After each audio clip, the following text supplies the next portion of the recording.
Hi guys, good morning, welcome to my channel. সবাইকে জানাই শুভ সকালের অনেক অনেক শুভেচ্ছা। আজকে তোমাদেরকে সঙ্গে নিয়েই আমি আমার ডেলি লাইফস্টাইল শুরু করছি। আমার রান্নাঘরটা আমি মুছে পরিষ্কার করে নিচ্ছি।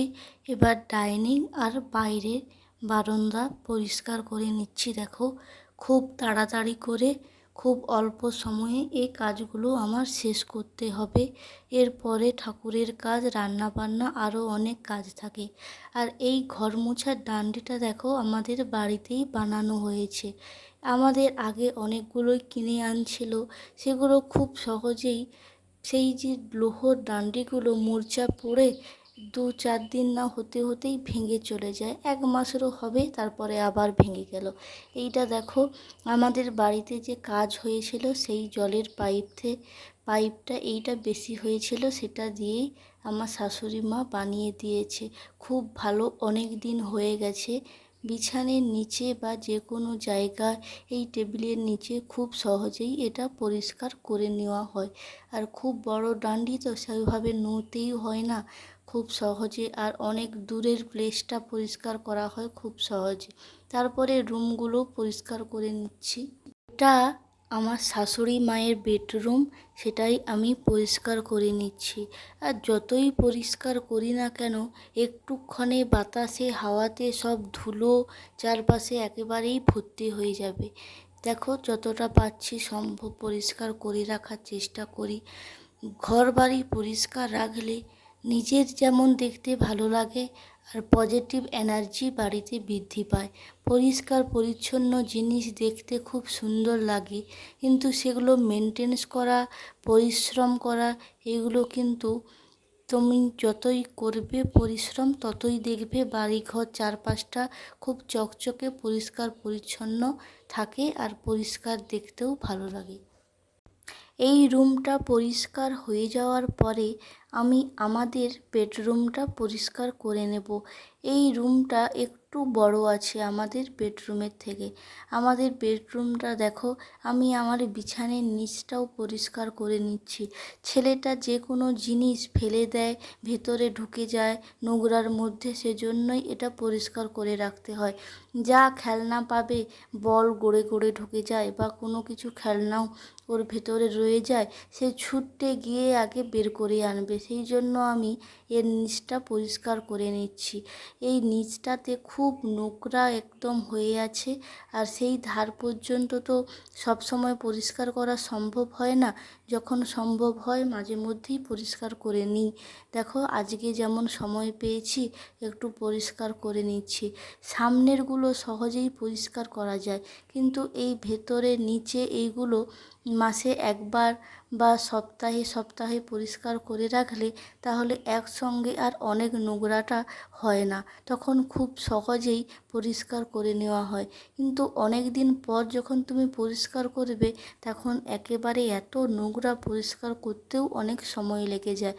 আমার নিচটা পরিষ্কার হয়ে গেছে। এবার সামনে দেখো, এই ছেলেটার পড়া স্ট্যান্ড বা টেবিল চেয়ার এগুলো সরিয়ে সরিয়ে পরিষ্কার করে নিচ্ছি, আমি ঘরগুলো মুছে নিচ্ছি।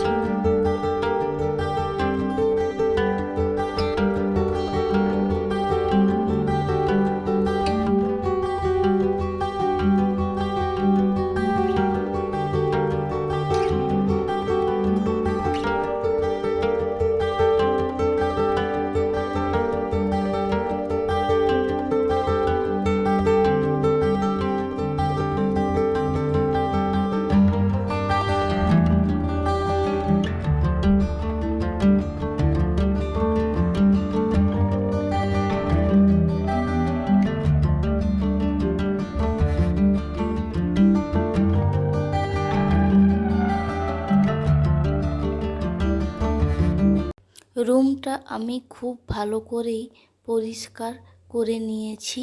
তারপরেই দেখো, আমি আমার স্নান করে রান্নাবান্নার কাজে যাব। রুমটা পরিষ্কার করা হয়ে গেছে।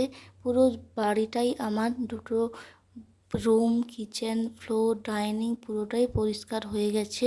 ছেলেটা এবার স্কুল থেকে চলে এসেছে। আমি জিজ্ঞেস করছি যে তোমার পড়া হয়ে গেছে? আবার স্কুল থেকে এসে কি লিখতে বসে গেছে। তারপরেই আমি তাকে আমুল কুল দিয়ে নিলাম। তারপর সে খেলা শুরু করে দিয়েছে, তার পড়া হয়ে গেছে। দেখো তার ডেস্কের মধ্যে দেখো পুরো একেবারে যেন দোকান, একেবারে বেলুন আর খেলনা যত যা পেয়েছে সব ডেস্কের মধ্যে এনে ভরে দেবে। তাকে যা যে জিনিস দেবে এখানেই তার জিনিসপত্র রাখার জায়গা, সেগুলোতে রেখে দিয়ে সেটা যেন শান্তি তার এখানে থাকলেই। আর এইটা দেখো পেড়ে আনা হয়েছিল এই গরমে, বেশ টেস্টি আর খুব সুন্দর। তারপর আমি আমার রান্নার কাজে এসে পড়েছি। দেখো এইগুলো হয়ে গেছে আমার। আজকে দেখো এইটা মাছের ডিম দিয়ে ভেজেছি, আর এমনি দুটো মুরগির ডিম দিয়ে, আর পেঁয়াজ, একটুখানি বেসন, একটু চালের গুঁড়ো, একটু কাঁচা লঙ্কা, এই সমস্ত কিছু দিয়ে এই বড়াটা ভেজেছি। খেতে কিন্তু খুব টেস্টি আর খুব স্পঞ্জের মতো নরম হয়েছিল, খুব সুন্দর। দেখো আমি কয়েকটা ভেজে নেব। আজকে মাছ বা ডিমও বেশি নেই, সেই জন্য এইটা দিয়েই আজকে খাওয়া হবে। ডাল করেছি, আর এই দেখো কলা ভাজা আর ঢ্যাঁড়স ভাজা, আর এইটা করে নিচ্ছি। আর একটু কয়েকটা চিংড়ি মাছ ছিল, চিংড়িটা দিয়ে বাচ্চাটার জন্য, ছেলেটার জন্য একটু চিংড়ি আলাইকারি করে দেব।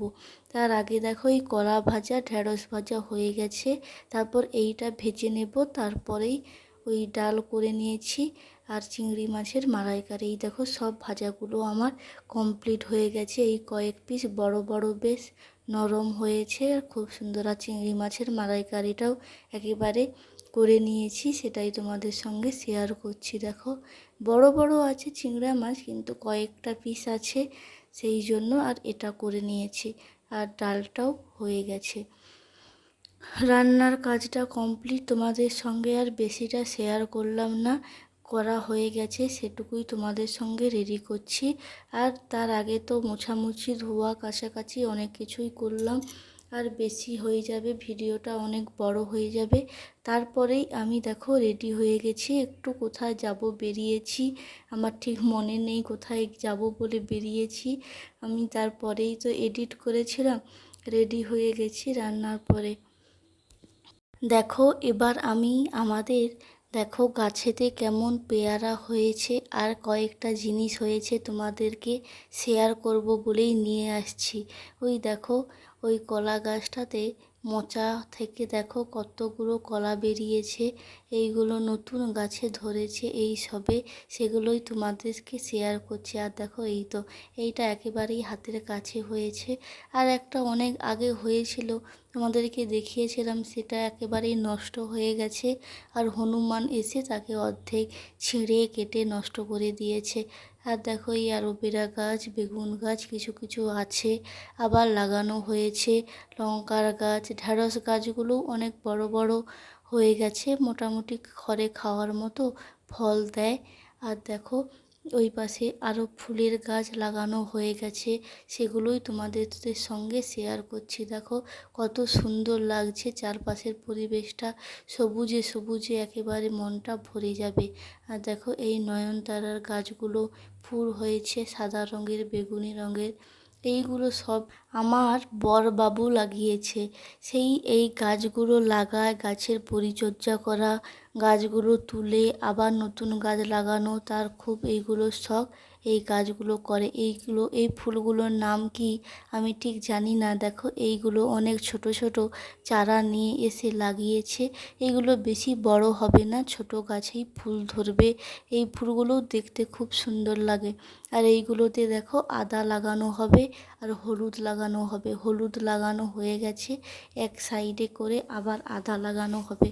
আর দেখো এই পেঁপে গাছ, কাঁঠাল গাছ, এই করলা গাছে দেখো অনেক ফুল ধরেছে, করলাও হচ্ছে এখন। আর এটা কারি পাতার গাছ, এটা লেবু গাছ। ওই পাশে দেখো ঝিঙ্গা, তরুই, সাঁচিলাও, শশা, আরও অনেক কিছুই গাছ লাগিয়েছে। সব গাছগুলো এইগুলো এই করলাটা হওয়া শুরু হয়ে গেছে, সেই গাছগুলো এই সবে সবে উঠছে, সেগুলো ফল হবে, সবজি হবে আর কয়েকদিন পরে। দেখো কত সুন্দর চারপাশের পরিবেশটা লাগছে। আর দেখো হনুমান এসে তো কাঁঠাল গাছ আর পেঁপে গাছ অর্ধেকটা করে ভেঙে দিয়ে চলে গেছে। যারা যারা আমার ভিডিওটি শেষ পর্যন্ত দেখছো তাদেরকে অসংখ্য অসংখ্য ধন্যবাদ। সবাই প্লিজ কমেন্ট করো, লাইক করো, শেয়ার করো, সাবস্ক্রাইব করো চ্যানেলটাকে। আর আমার পাশে থেকো যাতে আমার পরিবারটা একটু বড় করতে পারি।